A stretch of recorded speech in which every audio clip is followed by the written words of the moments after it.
আজি বহু দিনৰ মূৰত ভিডিঅ' এটা কৰিবলৈ লৈছোঁ। কোকৰাঝাৰ অহা কেইদিনমান হ'ল, আমাৰ প্ৰায় 4-5 দিন মানেই হ'ল, কিন্তু একো তেনেকুৱা মোৰ ভিডিঅ' আহি বনাবলৈ মনটো যোৱা নাই আচলতে। কাৰণ হঠাতে যিহেতু আমাৰ গোটেইখিনি অকণমান খেলি মেলি হৈ গ'ল, সেইকাৰণে অকণমান নৰ্মেল হ'বলৈ সময় লাগিছে। ঘৰলৈ পটককৈ গুচি যাবলগীয়া হ'ল। তাত আমি থাকিলোঁ কেইদিনমান।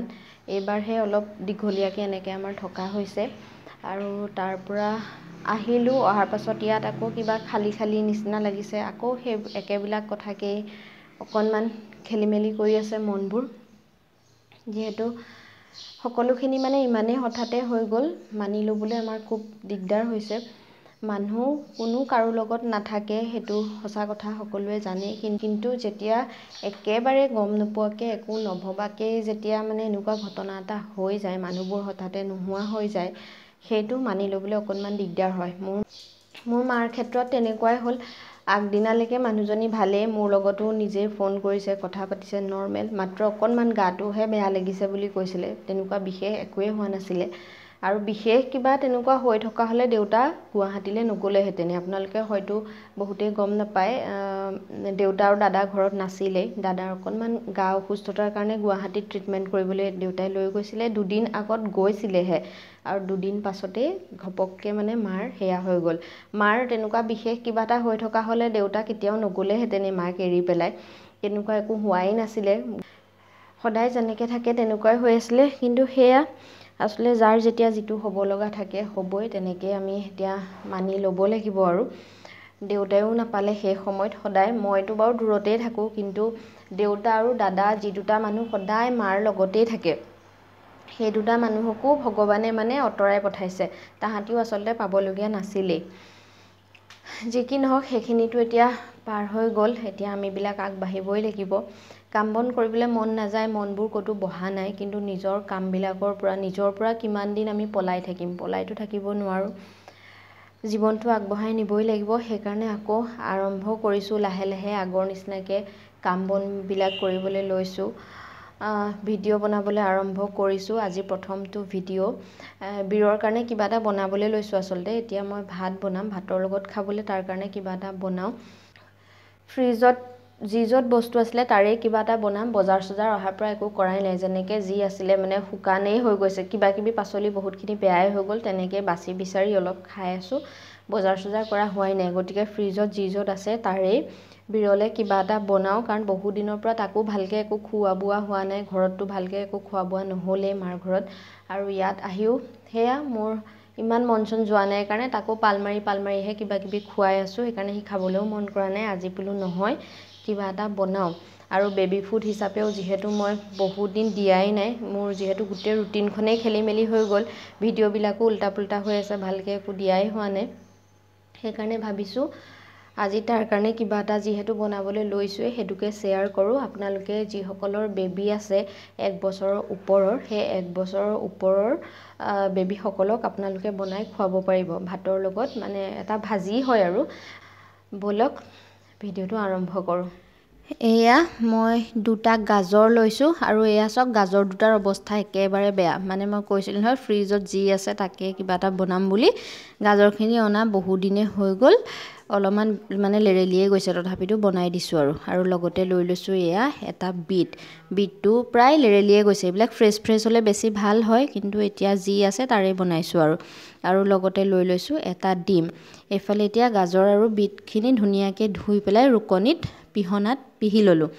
আৰু লগতে এয়া অকণমান পিঁয়াজ একদম মিহি মিহিকৈ কাটি লৈছোঁ।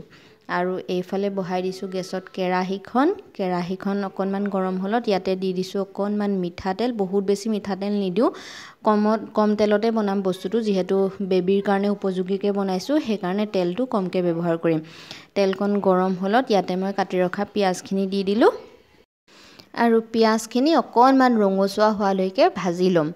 আৰু এয়া পিঁয়াজখিনি মোৰ ভজা হৈ গৈছে। তাৰপিছতে মই পিহি ৰখা গাজৰ আৰু বিটখিনি ইয়াতে দি দিছোঁ। অকণমান লৰাই লৈছোঁ। তাৰপাছতে দি দিছোঁ জোখমতে হালধি আৰু জোখমতে নিমখ। এইখিনি দি পেলাই ধুনীয়াকৈ এইখিনি অকণমান মিক্স কৰি দিম আৰু ঢাকোনখন লগাই লগাই এইখিনি ভাজি থাকিম।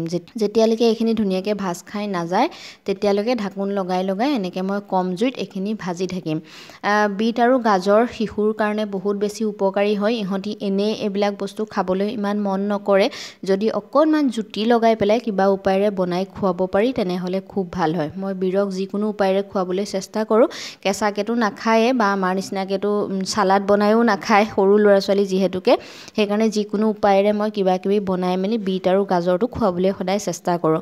আপোনালোকে যিসকলৰ এবছৰৰ হৈ যোৱা বেবী আছে তেওঁলোকক এনেকৈ আপোনালোকে বনাই দিব খাবলৈ, তাহাঁতি অকণমান ভাল পাব তেতিয়া খাব। বীৰে এনেকৈ বনাই দিলে খায়। মই প্ৰায়ে তাক বনাই খুৱাওঁ। এতিয়াহে বহুত দিন খুৱাব পৰা নাছিলোঁ, আজি সেইকাৰণে বোলো বনাই দিওঁ। আৰু এয়া দেখিছেনে এইখিনি ধুনীয়াকৈ মোৰ ভাজি হৈ গ'ল। আৰু ধুনীয়াকৈ ভাজি হৈ যোৱাৰ পাছত ইয়াতে মই এয়া দেখিছেনে ডিম এটা লৈছিলোঁ যে ডিমটো বাতিত ধুনীয়াকৈ উলিয়াই ল'লোঁ। তাৰপিছত এনেকৈ ভাজিখিনিৰ লগতে ডিমটো ইয়াতে দি দিছোঁ। দি পেলাই ধুনীয়াকৈ এইখিনি মিক্স কৰি দিম। আৰু যিহেতু তেল মই কম দিছোঁ সেইকাৰণে অকণমান ডিমটো কেৰাহীত লাগি যোৱা নিচিনা হৈছে। কোনো কথা নাই, হেতাখনেৰে অকণমান ৰুকি ৰুকি দিলে ওলাই যাব। মানে তেল বেছিকৈ দিয়াটো শিশুৰ স্বাস্থ্যৰ কাৰণে উপযোগী নহয়, সেইকাৰণে মই তেল কমকৈ দি বনাইছোঁ। ডিমখিনি দিয়াৰ পিছত আৰু বছ অকণমান সময় ভাজি থাকিলেই হৈ যাব, বহুত বেছি ভাজিব নালাগে। যিহেতু গাজৰ আৰু বিটখিনি অলৰেডি আমাৰ ভজা হৈয়ে আছে, ডিমটো অকণমান সিজিলেই হৈ যাব। এনেকৈ অকণমান লৰাই বগৰাই দিলে হৈয়ে যাব। আৰু এয়া গাজৰ, বিট আৰু ডিমৰ ভাজিখন ৰেডি হৈ গ'ল।